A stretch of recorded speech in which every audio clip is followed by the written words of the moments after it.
We have Dushyant Chautala joining us to get us more on this. Let's first questions first. The Haryana's Deputy Chief Minister joining us. Thank you so much for joining us on the broadcast today. Isn't this a big setback for your government, Mr. Dushyant Chautala? Divyaji, we already faced one setback before by the High Court when it first stayed the bill. We went to the Supreme Court. Supreme Court set the stay aside and asked the High Court to listen to the state and decide within 1 month. And it took 1.5 years since then. But we got the copy of the judgment last evening. There have been 2 objections by the High Court. We are going through those objections and file a SLP as soon as possible. Because this is one important thing where industry and the state needs to work hand to hand. As our industrial department gives out lands to other industry to set up their plants and HSIDC, they all agree to support the state employment up to 75%. But I don't know why the High Court is of a view where they have put it on a set aside stating that it might lead to inspectory Raj. There was not even a single clause which had a concern of inspectory Raj, and I think these are the issues which we have seen in the judgment. Let the lawyers look into the full judgment, and as soon as they get onto a view, we will move to the Supreme Court. Now, this was your party and government's key poll promise, and now the court has come down heavily on it, saying that it's unconstitutional. Those are very strong words against the move of your government. See, the wordings which have been used are of serious nature, but we have to view all the views they have taken into the judgment.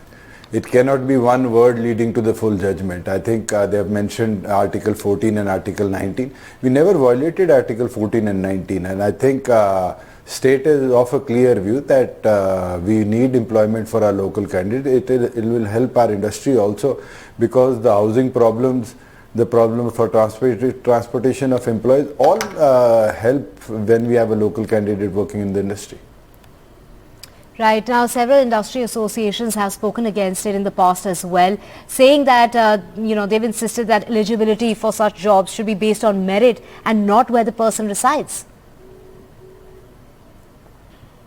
See, when it comes to a skilled job, we did not have it in the bill that we need skilled jobs to be in this quota. It was only for semi-skilled and unskilled jobs, and I think for that there is no merit. There will be workability, and I think our industrial department with the technical institutes department all are working hands to hand with the industry. We will get them skilled labor, and I think with the skilled labor coming in from the local institutes, I think it is helpful for the industry also to flourish.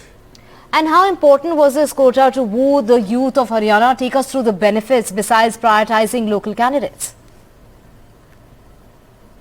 See, it is very important because as we have seen in the Congress regime in 2008-9, when we had Maruti, Hero Honda shifting out of the state, and then there was a glass ceiling made in all these industries where they did not have people coming in locally and were all employed from other states.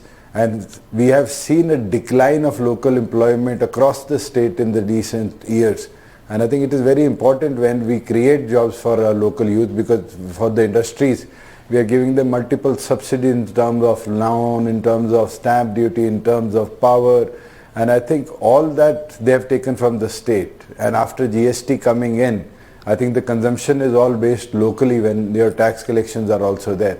So it was multiple things that we calculated on. And I think all these multiple things is very important for the state to flourish in long term. Right now, people quota and vote bank politics. Is there a sense, as the petitioners have claimed, that quota in private sector as a policy is divisive and against common citizenship interest? I disagree with that, and I think when we have people locally who are educated, who are skillful, who can work in the industry on similar nature, glass ceiling cannot stop them to have similar rights. You and your government plan to do after this court order? Yes, we'll move to the Supreme Court with the SLP and challenge this order of High Court.